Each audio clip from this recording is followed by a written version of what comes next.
Chapter 1. The black wolf had my back pressed to the marble floor of the Ascension Hall, and I want to be very clear that I did not scream.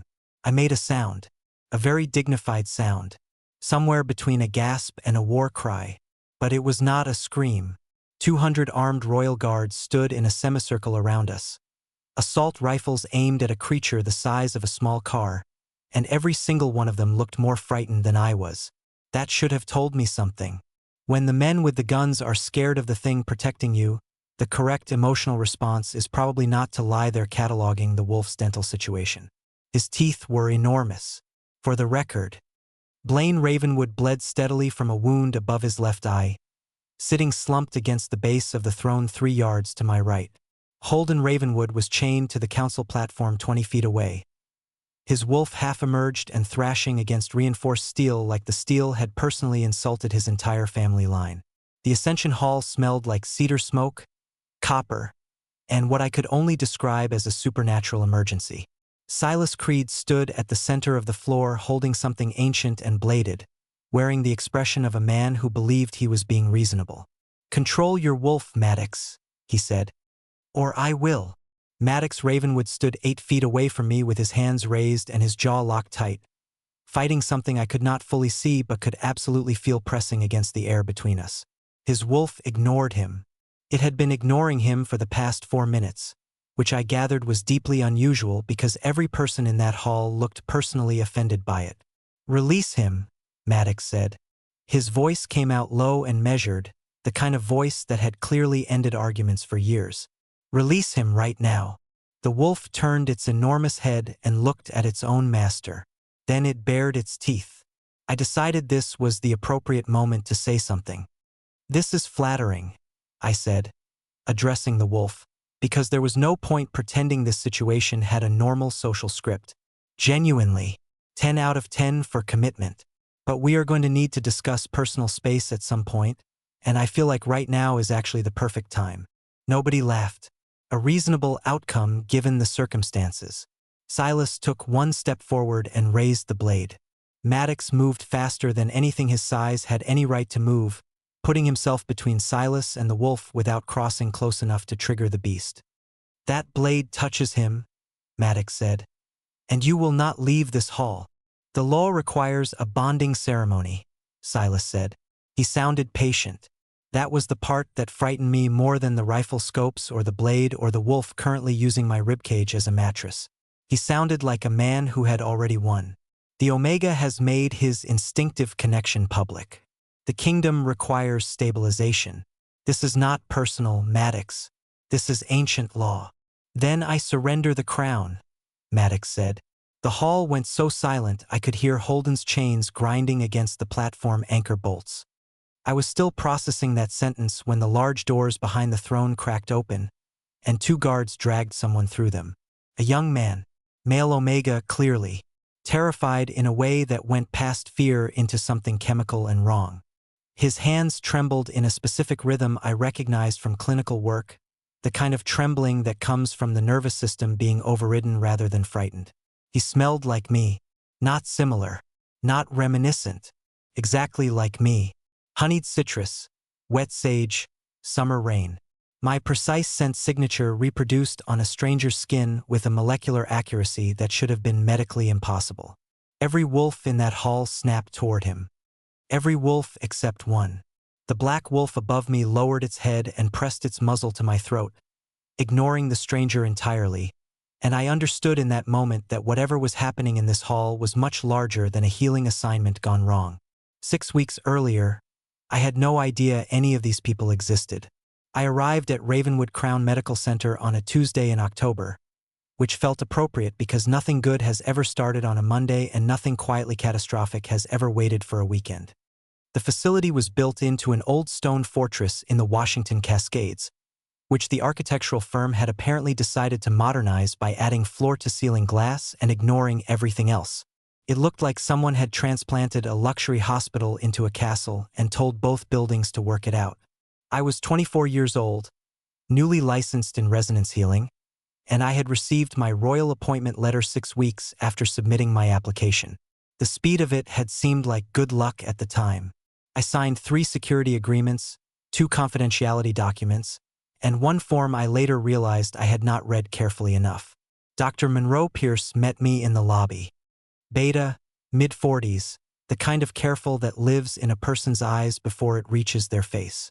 He showed me the staff wing, the treatment floors, and the supply inventory I was apparently expected to audit on my first afternoon. He pointed me toward the South Treatment Ward. He was very specific about the South Ward. He mentioned it 3 times. I noticed, as he spoke, that the northern corridor had 3 sealed treatment room doors. All 3 monitors outside those rooms showed active vital signs. All 3 sets of readings pulsed in perfect synchronization, beat for beat, like 3 bodies sharing 1 heart. I thought that was medically fascinating. Monroe walked me firmly toward the South Ward. I heard it 20 minutes later, glass shattering, then a sound that rewired every instinct I owned. An alpha roar that came from a chest cavity approximately twice the size of anything human. The sound rolled through the walls like the building itself had growled.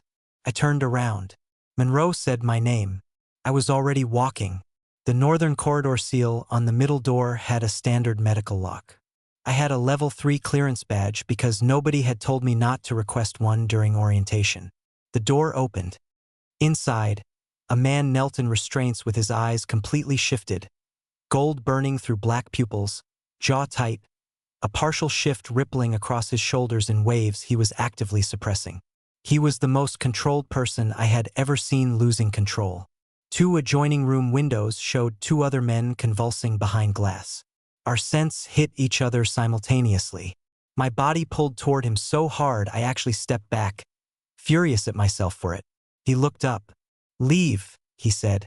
"Being handsome and hospitalized at the same time," I said, "is not a treatment plan. Who did your intake?" His eyes went fully gold. I said, "Leave." "I heard you. I'm choosing not to. You're going to want to explain why all 3 of those monitors are reading the same heartbeat." He stared at me. "How did you get in here?" "Badge. Standard clearance. Your security has a gap. You should fix that." I stepped closer because his breathing pattern was wrong, shallow, controlled, the kind of controlled that was 3 minutes from catastrophic. "I'm going to touch your arm. I'm telling you first. Do not." I touched his arm. The world ended and rebuilt itself in the span of a single heartbeat. I stood inside something vast and dark and alive, and 3 wolves the size of architecture tore at chains made of black light, and behind them, half dissolved into shadow, stood a figure I could not see clearly, holding a crown that shed sparks like a dying star. I came back to my own body gasping. The man caught me before I hit the floor. He released me the instant I flinched. I looked up at him, my hands still shaking, and said the only true thing I had available. "You're not 3 separate patients. You're 1 injury shared across 3 bodies. And whatever put it there didn't do it by accident." Behind me, boots hit the corridor floor. "Guards." The man looked at the door, then at me. His wolf emerged between us. Massive, black-furred, deliberate, and pressed me behind it with 1 enormous shoulder before the guards reached the threshold. A guard dropped to 1 knee. "King Maddox Ravenwood," the guard said, addressing the restrained man in the treatment room. "The council has been notified of the breach." I stood very still behind a wolf the size of a dining table. "King." The word landed like a stone dropped into a still pond, and every ripple it made carried 1 question I did not yet know how to ask. Chapter 2. The wolf would not move. Maddox gave the command in a voice built for obedience. Low, absolute, alpha-weighted with enough authority that I felt it press against the base of my skull like a warm hand. Every guard in the corridor went rigid. The wolf's ears turned toward him. Then it leaned its full weight backward and pinned me more securely against the wall. "He won't hurt you," I said. To Maddox, not the wolf. The wolf clearly knew it wouldn't hurt me. The wolf had opinions and had committed to them. "Your wolf is not the problem right now." Maddox looked at me for a long moment. His eyes had gone from fully shifted gold back to something in between. The iris split between black and burning, like a fire deciding whether to spread. He said nothing. That was somehow more intense than if he had argued. I pressed 1 hand against the wolf's muzzle the way you'd calm any animal, slow and visible and without pressure, and felt the resonance pull activate before I'd finished the motion. What I entered that second time was different from the flash I'd caught on contact. This was structured. 3 wolves in a shared space, and between them, threading through their chests like wire drawn too tight, a single strand of supernatural corruption moving in a circuit. In, around, through, Maddox to Blaine to Holden and back, never stopping, distributing something that should have been killing all 3 of them faster than it was. It wasn't killing them. It was looking for something. I saw the peace summit in fragments. A long table, ceremonial cups. Silas Creed standing at the far end with his hands folded and his expression the same careful neutrality it wore now. He lifted a cup and blessed it. The image stuttered. Someone moved behind him. Couldn't see who. Then the circuit in the wolves' shared space pulled sharp, and the vision shattered. I came back to the treatment room on my knees, both hands braced on the floor, and Maddox was crouched in front of me with 2 fingers against the inside of my wrist. Not gripping, just there, tracking my pulse. He had crossed the space between us at some point without my noticing, and he was now looking at me with an expression I didn't have a clean category for. The moment I steadied myself, he lifted his hand away. No instruction, no hesitation, just gone the instant it wasn't needed. "Your injury isn't 3 injuries," I said. Once I was sure my voice would work. "It's 1. Moving between you. The poison, whatever it is, it's using your blood bond as a delivery system. It's cycling." "We know," Maddox said. "You know, and you've been sitting in a sealed ward for how long?" 11 days. I turned and looked at the 3 monitors through the window glass.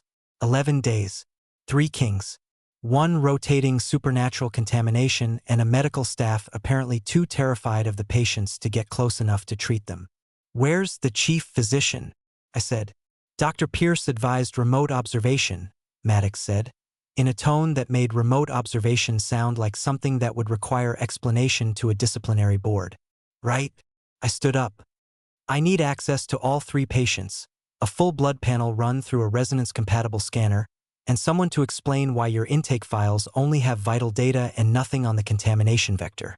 4 members of the Royal Council arrived before I finished the sentence. They wanted me escorted out. They produced a form. They explained, in careful legal language, that my presence in the Northern Ward constituted unauthorized access to a classified medical situation, and that anything I had seen, heard, or experienced during my unauthorized entry would need to be covered under a supplemental confidentiality agreement effective immediately. I looked at the form. I looked at them. "I'm not signing that," I said. The room temperature dropped 2 degrees. Or maybe that was just Maddox. "I heal patients," I said.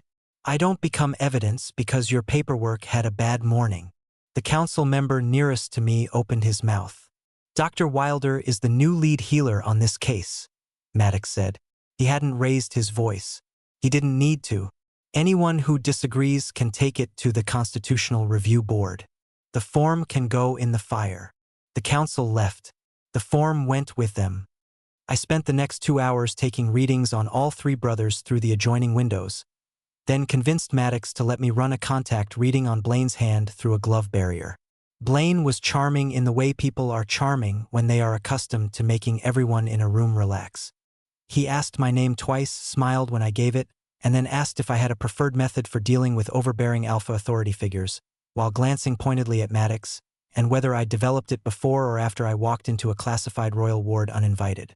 "Before," I said. "The uninvited thing is a natural talent." Holden said nothing during his window assessment. He looked at the wall and radiated the specific hostility of someone who had been told by institutions his entire life that his job was to be an extension of somebody else. I noted it and didn't push. Silas arrived at 4 in the afternoon. I hadn't met him yet, but I recognized the type. The kind of man who enters a room as though the room had been built in anticipation of his arrival. He smiled at me. It was a thorough, warm, fatherly smile, and I distrusted it on a cellular level. He explained, with tremendous patience, that ancient sacred bond law recognized the phenomenon of instinctive omega anchoring. That in cases of royal supernatural distress, A compatible omega who entered the bond space involuntarily could be classified as a designated anchor and brought into a formal mating structure. He made it sound like a very pleasant administrative process. No, I said. Silas blinked. Just once. The kingdom's stability is not my romantic obligation, I said. I applied for a medical position. The description did not include compulsory marriage as a benefit package. Silas smiled again, slower this time.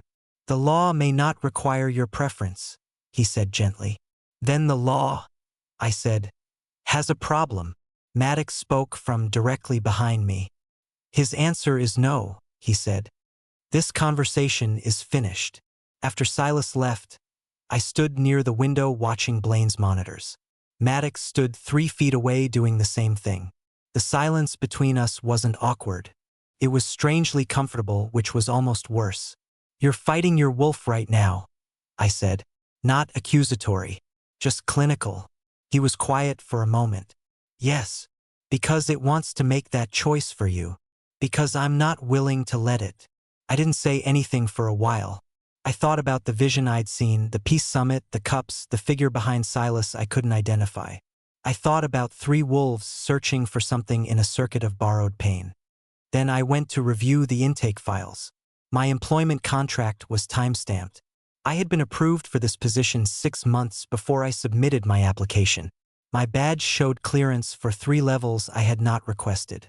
And the medical scanner sitting outside the northern ward hummed when I walked past it, before I'd touched it, before I'd initialized it, before I'd given it any input at all.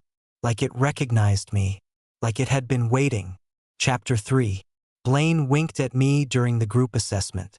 I was running a synchronized contact reading through barrier gloves on all 3 brothers simultaneously for the first time, which required more concentration than most people understood, and Blaine Ravenwood, middle triplet royal diplomat, man who had apparently decided the best use of a contaminated supernatural crisis was flirtation, chose that specific moment to lower his chin and say, "You have excellent hands for someone who walked into a classified ward on their first day." "Thank you," I said without looking up from the scanner. "You have excellent manners for someone whose wolf tried to tip over a hospital bed 20 minutes ago." Holden, across the room, made a sound that might have been a laugh. He covered it with a cough, badly. Maddox said nothing. He was sitting against the far wall with his arms crossed and the expression of a man watching someone handle something he considered personally important, and hating that he couldn't do anything about it, and hating even more that he didn't entirely want to. I had figured out Holden's hostility by the second day. He wasn't angry at me. He was angry at being managed. His whole life, the narrative had gone. Maddox leads, Blaine smooths, Holden follows. He was the most physically powerful of the 3 and the one whose wolf had destabilized most visibly, which meant every protocol in the facility was written around containing him rather than treating him. When he growled during the morning examination because I reached for the sensor pad near his wrist, I didn't flinch, didn't back up, and didn't call for backup. I put the sensor pad down. "What would make this better?" I asked him. He stared like I'd spoken a foreign language. "Not better," I said. "Just less. What would make this specific part less terrible?" He was quiet for a long time. "Run the sensor from the other side," he finally said. "The left side. The guards always approach from the right." It's a trained response. "I know it's stupid." "It's not stupid," I said. "It's information. Left side it is." He looked away, but he didn't growl again. The group reading confirmed what I'd suspected.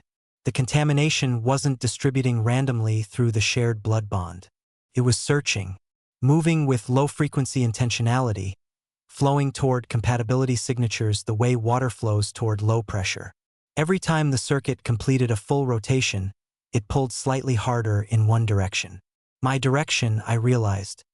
The moment the reading synced all 3 brothers simultaneously, all 3 wolves turned and oriented on me in the same heartbeat. Not aggressively. That was the part one hadn't expected. They turned the way a compass turns. Like I was a fixed point they had been navigating toward and had only now confirmed. Through the observation window, for council members saw it. I watched their faces go from neutral to calculating in approximately 2 seconds. Silas arrived within the hour. He brought a document. The sacred triad provision, he explained, had not been invoked in over a century. In cases of simultaneous royal alpha destabilization, if an omega demonstrated supernatural resonance compatibility with all three of a bound set, the provision allowed the crown to compel a formal mating structure during the period of active threat. He put the word allow in significant places throughout the explanation. Allow, I said. The law provides clear authority. I heard the noun, I said. I'm questioning the verb. I looked at the document. It was dense and old and written in the kind of language that hid its meanings behind its structure. I want the original text, not this version. The original. Silas smiled. The original documents are preserved in the sacred archive. Access requires. A royal order, Maddox said from behind me, which I'll draft today. Silas's smile stayed exactly the same. That was what made it frightening. It didn't waver, didn't tighten, didn't drop a single degree. He simply closed the document and said he would ensure the archive access was arranged promptly. He left. I turned to Maddox. He didn't argue. No, Maddox said. A man who doesn't argue when he loses a point either knows he's already won somewhere else, or he controls the archive. Maddox looked at me steadily. I know. That night, his wolf slept outside my quarters. Not the whole wolf. A wolf the size of Maddox's couldn't have fit in the corridor without blocking the emergency exit, which I suspected would have been a facilities management problem above my pay grade. But I heard the specific sound of large animal breathing on the other side of the door, regular and heavy and deliberately positioned. I stood on my side of the door for a moment. You know I can hear you out there, I said. The breathing continued. I'm going to bed, I said. You should also go to bed, wherever wolves go, presumably somewhere with more square footage. Silence for a beat, then a low sound that was not quite a growl and not quite anything else, and after that, quiet. I went to bed. I stared at the ceiling for 40 minutes. The wolf had oriented on me during the group reading. So had something else, something I hadn't told anyone yet, because I was still deciding what it meant. During the synchronized contact, when the circuit completed its rotation and the three wolves turned toward me, I felt the contamination reach. Not toward my power, not toward my scent, toward my blood, like it knew what was in it.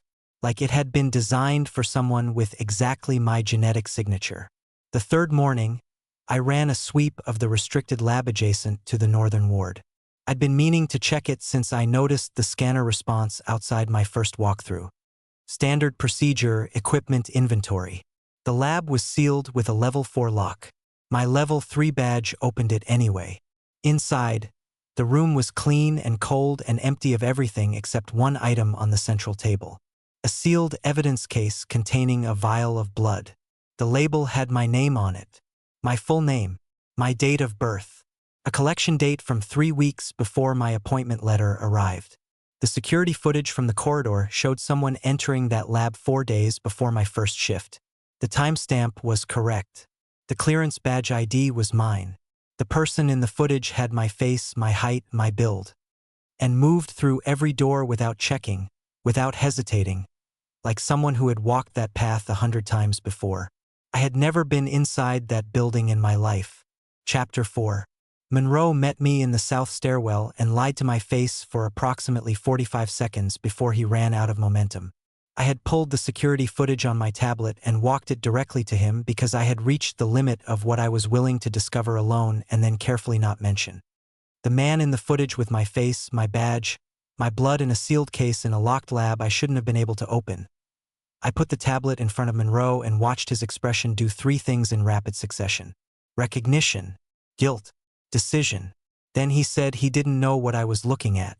I gave him the 45 seconds out of professional courtesy.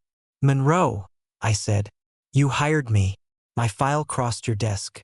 You have been carefully pointing me at the South Ward since I arrived.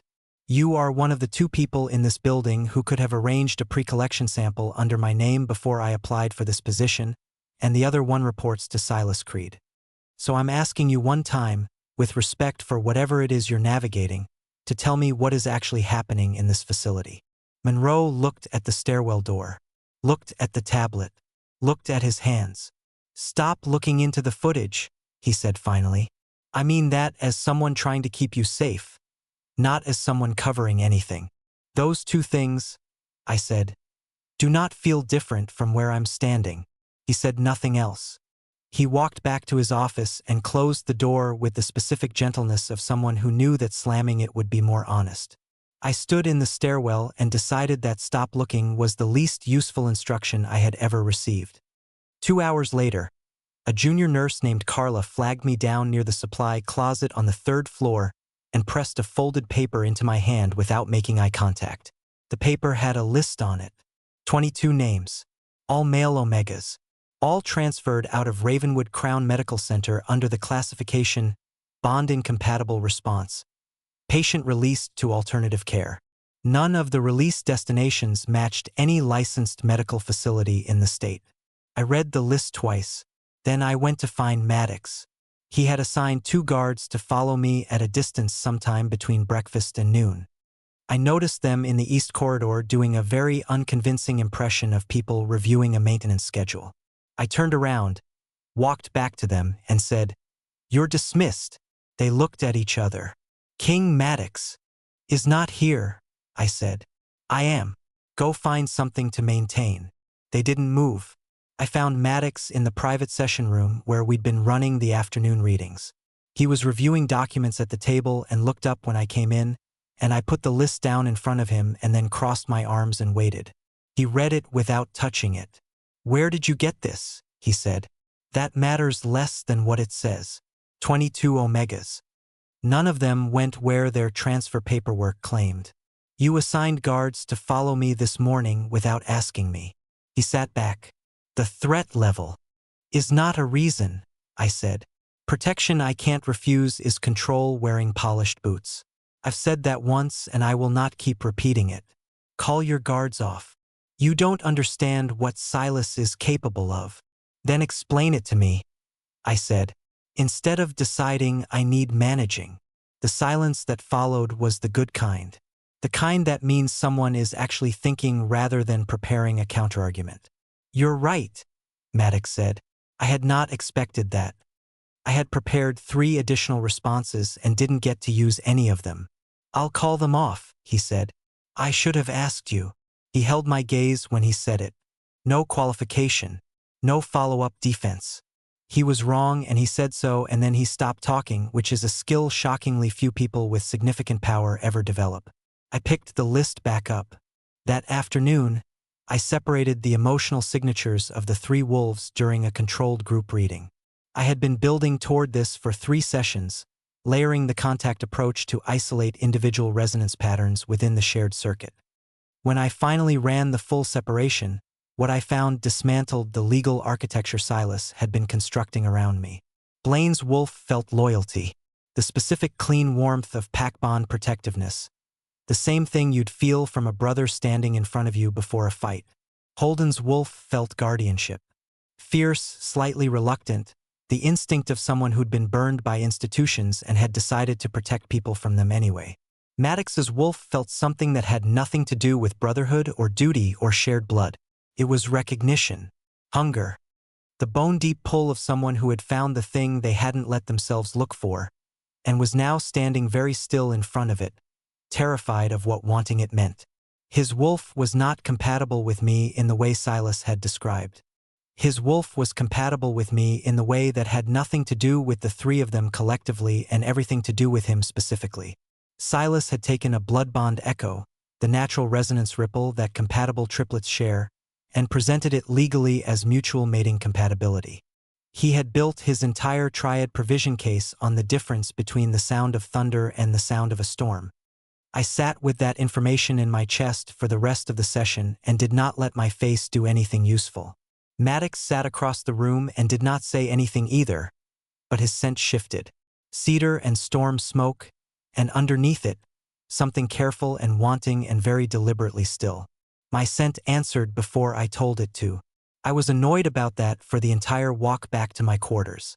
That evening, I ran a secondary sweep of the 22 case files using the resonance scanner's chemical analysis function.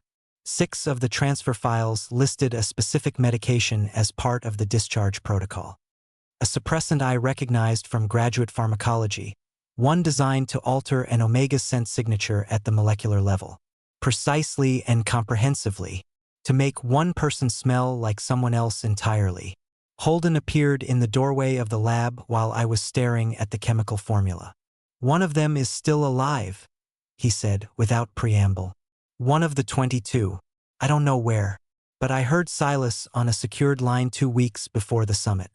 He said the contingency was holding." I looked at him. "Why are you telling me this now?" "Because," Holden said, "you asked me what would make it less terrible. And you actually listened."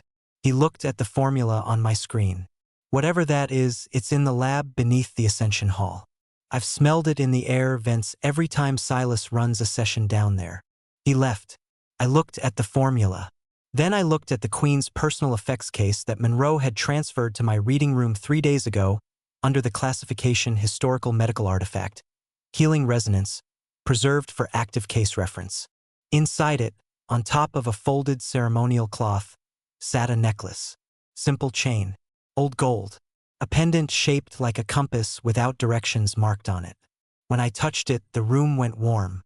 And I heard, from somewhere underneath the present moment, a woman's voice say, "The law was written by an Omega, and it was never supposed to belong to the crown." Chapter 5. The necklace pulled me under the way deep water pulls. Not violently, not all at once, but with a consistency that made resistance feel more exhausting than surrender. I sat on the floor of my reading room with the pendant in both hands and let the resonance take me where it was going. What I entered was not a memory the way I usually access memories. Layered, imprecise, colored by the person who held them. This was structured. Like walking into a room that had been preserved deliberately, every object placed with the intention of being found exactly as it was left. The first Omega King stood at a writing table in a room that smelled like wood smoke and winter. He was younger than the portraits suggested, or maybe the portraits had been adjusted later to make him look more distant, more mythological, less like a person who bit the inside of his cheek when he was thinking and wore ink stains on his left hand.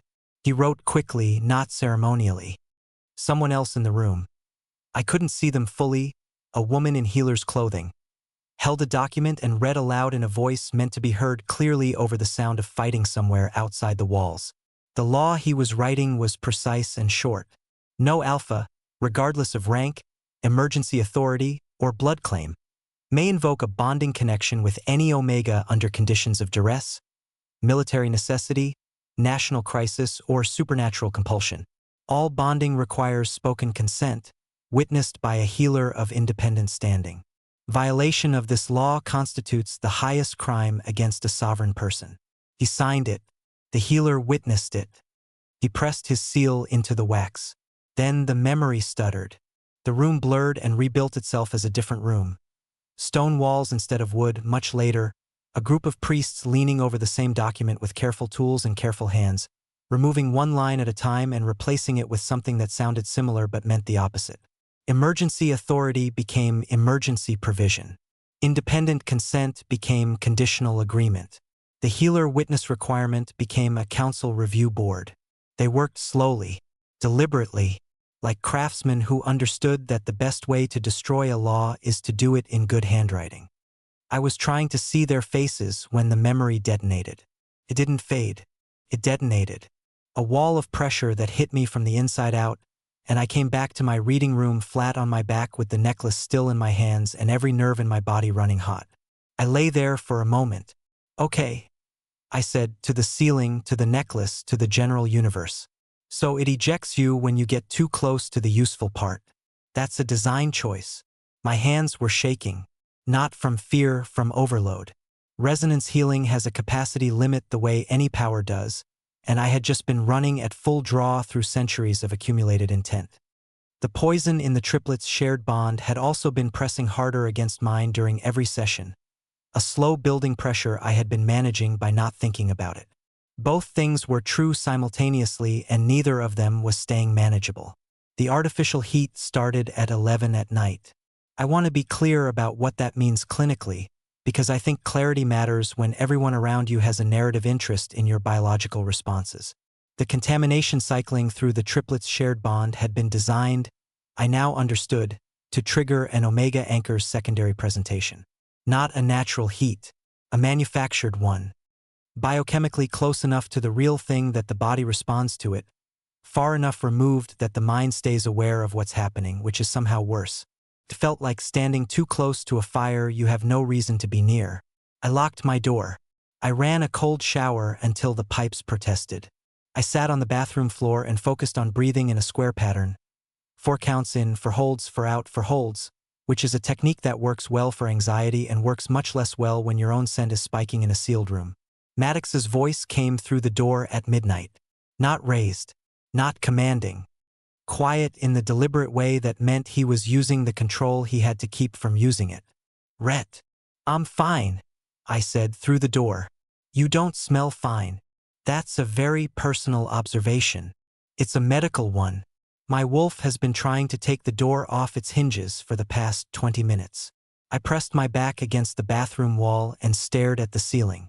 Then hold your wolf. I am holding my wolf. Pause. It's getting expensive. Is that an alpha humor attempt? I said. Because the timing needs work. I'm aware. Another pause. Longer. I could feel the alpha weight of him through the door, the pressure of his presence in the air even through solid material, and I hated that it made the heat worse and I hated that it made the heat better, and both of those facts were true and neither of them was simple. I'm not going to cross that threshold, he said. I want to be explicit about that. I'm here because if you lose consciousness on the other side of that door, I need to be able to reach you. That's the only reason. That's a very clinical reason, I said. Yes, he said. It is. I opened the door because my legs had started shaking, and being alone in a sealed room with my own spiking scent and no airflow was a worse medical situation than the alternative. He was sitting against the wall exactly as I'd pictured. Back straight, knees up, arms resting on them. He looked like someone doing their level best to make their body as unthreatening as possible, which on a man of his size was a visible effort and oddly moving because of it. He looked at me. I looked at him. Don't, I said. I'm not doing anything. Your face is doing something. My face is stationary. It's stationary expressively. He looked away. I slid down the wall opposite him and sat on the floor with my knees up and my head back. The distance between us was 8 feet and felt like nothing and felt like everything. Your alpha voice helps, I said after a while. The frequency. It's counterrhythmic to the contamination signal. If you talk, it disrupts the cycle. He was quiet for a moment. Then he started speaking. Quietly. Not about anything significant. He talked about the mountain range visible from the East Tower, about the first winter he spent in this building, about a recurring problem with the facility's heating system that had never been fixed. His voice was dark and even and paced with the particular cadence of someone who understood how sound worked in a body. My heat receded to something manageable. I did not thank him because I didn't have the vocabulary for it yet. At 4 in the morning, Silas sent a communication to my room tablet, a medical authorization form attached to a bonding agreement. At the bottom, in careful formal language, it stated that accepting the provided medication would end the instability entirely. The medication was free of charge as a courtesy. I read it twice. I walked to the fireplace in the reading room corner, held the document over the flame, and dropped it. I've always wanted to burn a royal document, I said. I assumed the lighting would be better. Maddox, from the corridor, made a sound that was not quite a laugh. I went back to the bathroom doorway and stopped. He's drugging me, I said. The medication in the missing omegas files. The artificial heat compound. It's in that medication. Taking it wouldn't end the instability. It would deepen it. I know, Maddox said. How long have you known? He was quiet for a beat too long. Maddox. Since the 2nd week, he said. I suspected. I couldn't prove it without access to a resonance reading of the compound, and the only certified resonance healer in the building was me, I said. And you didn't want to tell me because telling me would mean telling me how compromised my own body already was. He said nothing. That was protective, I said. It was also a decision made about me without me. Yes, he said. It was. He didn't explain it further. didn't justify it, just held the accountability without setting it down. I thought about that longer than I meant to. Then I picked up the Queen's necklace from where I'd left it on the table, wrapped it carefully, and set it in my secured case. Whatever was locked in the memory behind the ejection point, I needed more than a sleepless night and a compromised nervous system to access it safely. In the morning, I would try again. In the morning, Monroe found me in the treatment corridor and pressed a photograph into my hand without speaking. A photograph of a woman, early 40s, wearing a healer's badge. The badge had a name on it. The name was not the name I had grown up with, but the face was one I had known my entire life. The underground lab designation printed in the corner of the photograph matched the ventilation system Holden had described. My mother had worked in that lab, under a name I had never heard. 12 years before I was born. Chapter 6. I stepped inside and the door stayed open behind me because I was not staying, I was not retreating, and I was not pretending that a man bleeding through a broken restraint in a steel room was something I could walk away from and call it professional discretion. Maddox told me to leave again. I pulled the medical kit from my jacket pocket, the one I carried everywhere because 6 weeks at this facility had taught me that emergencies did not schedule themselves, and I crossed the room and knelt beside him without asking for permission to help someone who was actively destroying his own skeleton to protect my right to say no. He went completely still when I touched his arm. Not the stillness of a man controlling himself. The stillness of a man who had not been touched carefully in a very long time and did not know what to do with the experience. I worked on the fracture. He watched my hands. His wolf watched my face. I told him I could smell how frightened he was. He said he could smell how much I wanted him and that the poison made the information unreliable. I told him that was the most honest thing anyone in this palace had said to me in 6 weeks, and that I was going to match it. I told him I loved him. I said it the way you say a true thing you have been carrying too long. Not dramatically, just accurately. I told him that my greatest fear was not being forced. My greatest fear was choosing him freely and completely and having every person in that country look at the choice and call it biology. Call it the poison. Call it an Omega who did not know the difference between his own heart and a supernatural instruction. His chains tightened as he pressed back against the wall. He said, "Choose nothing tonight." I set down the medical kit. I waited. I let the artificial heat finish receding until my thoughts belonged entirely to me. Until I could feel the difference between what the poison was producing and what had been growing in my chest since the morning he caught me falling and immediately let go. Then I stood up. I crossed the room. I took both of his hands and placed them against my face. His palms were warm and shaking slightly. He cupped me like I was the one fragile thing he had ever been trusted to hold. The first kiss was barely a kiss.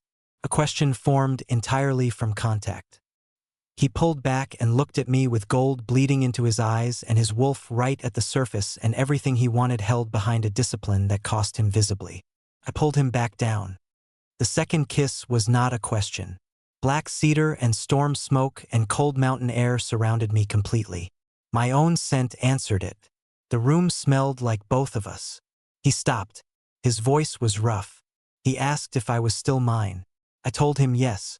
He pressed his forehead to mine and we stayed there, breathing the same air, while outside the training room, someone photographed us through the open door. Chapter 7. The photograph was published by morning. Not a candid. A composed shot, framed to show Maddox's hands on my face and my body leaning into him and his eyes closed, and the caption under it read, "Omega Healer's calculated seduction of unstable king confirmed by palace source." I found out when Blaine knocked on my door at 6 in the morning and showed me his phone without saying a word, which told me the situation was beyond the point where words were his first tool. The court press had 17 follow-up pieces live before breakfast. Every one of them sourced the same palace insider. Every one of them used the phrase manipulated bond. Every one of them included a quote from Silas expressing grave concern for the crown's stability. I was eating toast when the sealed envelope arrived under my door. Inside was a video file on a palace encrypted drive. I watched it on Monroe's office terminal because my own quarters had been remotely locked out of the secure network overnight, which was a thing that had happened without anyone notifying me, which was itself information. The video showed Maddox at the council table, formal, composed, fully lucid. It showed him reviewing a document. It showed him signing it. The document's header was visible and it read Emergency Omega Bond Authorization, and the name printed in the Omega line was mine. I watched it 3 times. Contained private details. Specific ones. The layout of the northern ward. The name of the mountain Maddox had described through my door during the worst night of the artificial heat. Words he had said to me alone, in rooms with no recording equipment, in the corridor at 3 in the morning. I took the drive to Maddox directly. He watched the full recording without speaking. When it finished, he said it was fabricated. He said it without flinching, without qualifying, without the particular energy of a man constructing a defense on the spot. I wanted to believe him. My resonance reacted when I touched the drive's casing. Not the clean signal of a true memory. Something fractured. Something assembled from fragments that did not originally belong together. I told him I could not enter his mind to verify it. Not while I was emotionally compromised. Forced resonance contact in that condition could permanently merge our identities, and neither of us had consented to that. He said he would not ask me to. He gave me every piece of private evidence he possessed. Access codes, medical records, archived council communications. He handed them over and said he would not prove that he respected my choice by preventing me from making one. I left the palace before noon. 3 hours later, the surviving Omega healer whose message I had received found me at a rest stop 40 miles outside palace grounds. She was thinner than her file photograph. Her hands did not stop moving. She told me the video was built from Maddox's stolen memories, extracted during sedation and edited into a sequence that never happened. Then she told me my mother had been patient number 1. Chapter 8. My mother's name in the file was not her name. It was a case number, a transfer notation, and the word incompatible stamped in red across the top of her intake form. But her photograph was there in the corner. The one taken during intake processing, standard procedure, face forward, expression flat, because nobody smiles for a document they do not know will be used against them. I recognized her jaw, her eyes, the particular way she held her shoulders like she was bracing for something she had already decided not to run from.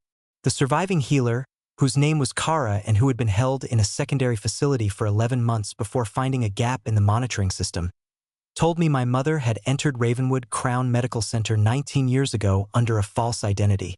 She had done it deliberately. She had known about Silas's program before Silas had fully built it, and she had come inside to document it, and they had identified her before she could get the documentation out. She had been transferred under the incompatible label.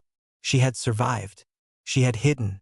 She had placed me on the royal candidate list herself years before I graduated, using access codes she had memorized before they changed them. She put me here because my resonance could reach inside the original law and pull it back out intact, and she believed that was the only thing that could end the program permanently. I sat in Kara's car at a rest stop in Washington State and understood that every choice I had believed was mine had been arranged by someone who loved me enough to engineer my future without telling me why.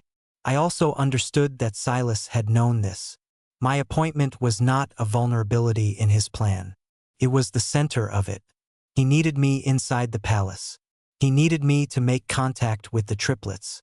He needed me to activate the resonance connection so he could absorb my ability into the crown through the bonding ceremony. My departure from the palace had not disrupted his plan. It had completed the first phase of it. Ancient law prohibited the emergency ceremony while an independent healer remained physically present on palace grounds. My absence was the legal clearance he needed to proceed. Kara drove while I made calls. Monroe answered on the first ring. He was not destroying evidence. He had never been destroying evidence. He had been relocating it to a server outside palace jurisdiction, 1 file at a time for 2 years, moving slowly enough that the monitoring system read it as routine data maintenance. He had been waiting for someone with the access and the ability to use it. We drove back toward the palace. Inside, according to the emergency broadcast on every radio station, Silas had presented Nolan Briggs to the council as a compatible Omega and scheduled a bonding ceremony for that evening. Nolan's eyes in the broadcast footage were glassy and fixed. He was not willing. He was conditioned. There was a chemical device generating my scent on his skin in real time, and nobody in that hall could tell the difference. Except Maddox. The broadcast cut to Maddox standing at the council table, steady as a stone wall, refusing. He said a throne built on another person's violation deserved to fall. Then the council ordered the guards to remove him. Blaine stood up beside him. Holden stood up beside Blaine. All three of them went down together. I told Kara to drive faster. Chapter 9. The side entrance Holden had identified in the palace schematic put us behind the throne platform, which meant we entered the Ascension Hall from the one angle the cameras did not cover, which meant Silas did not see us until Nolan saw me and his conditioning cracked down the center like glass under pressure. Nolan's knees buckled.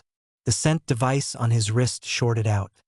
His own scent returned, something entirely different from mine, pine and clean water and fear, and every wolf in the room reacted to the change because wolves do not miss the difference between a real thing and its replacement.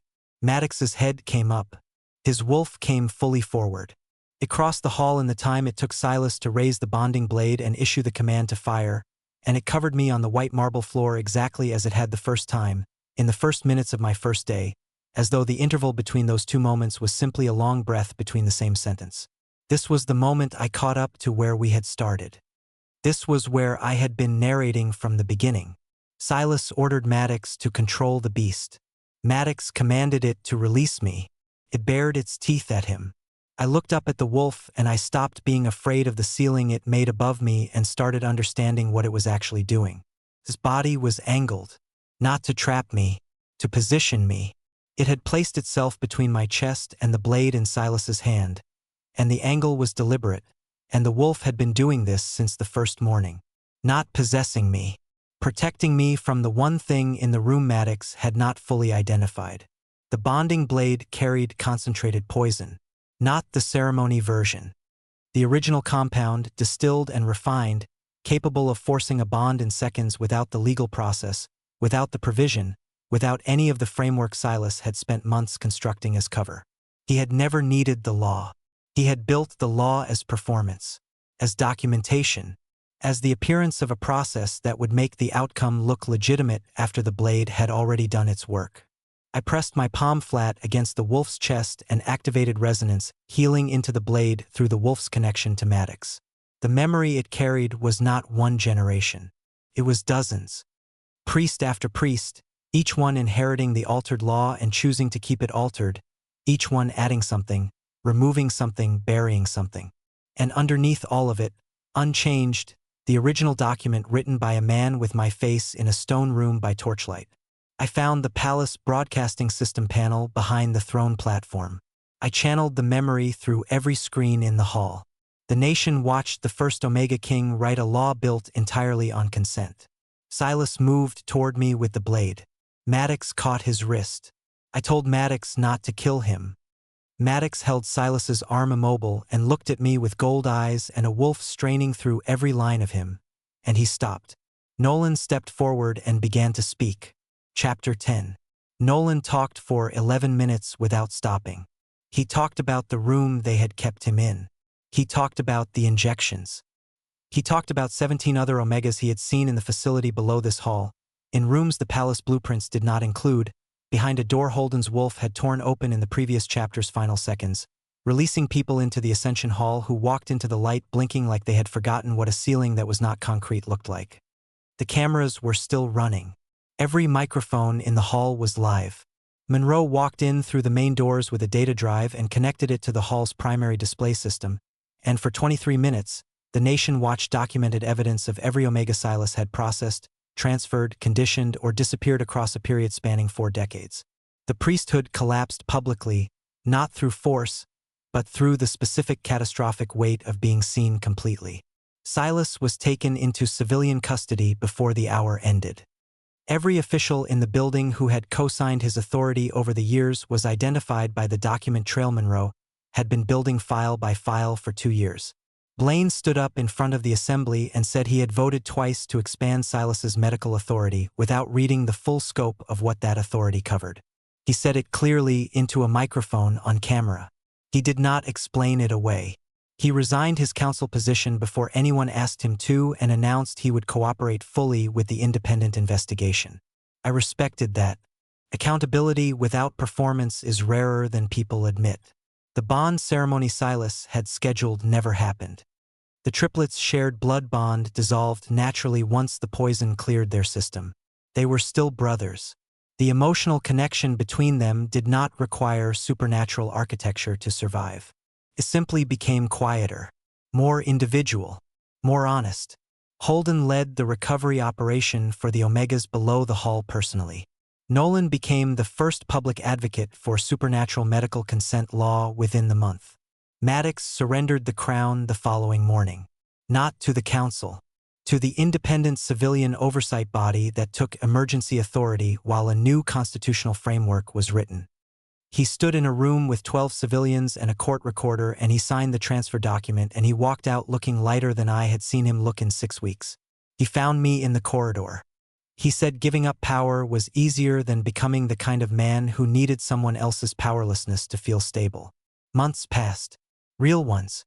Months where nothing was manufactured, where no poison was running through anyone's bond, where I built the Resonance Ethics Institute from a conference room and 3 folding chairs and eventually a staff of 11, where Maddox appeared at my office door on Tuesday evenings with food from a restaurant 40 minutes away because it was the one I had mentioned once in a 3 in the morning corridor conversation.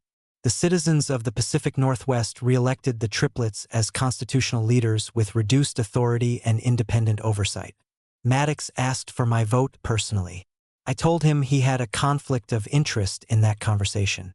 He said he was aware. I voted.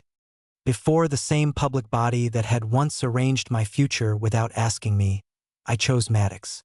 Publicly, deliberately, with full knowledge of every supernatural, political, and personal implication involved. I told him his wolf recognized me first.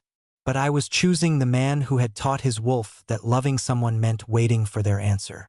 He cupped my face the same way he had in the training room. Same hands. Same careful, terrified tenderness. The bond completed privately, in his chamber, by moonlight, without ceremony or audience or legal compulsion of any kind.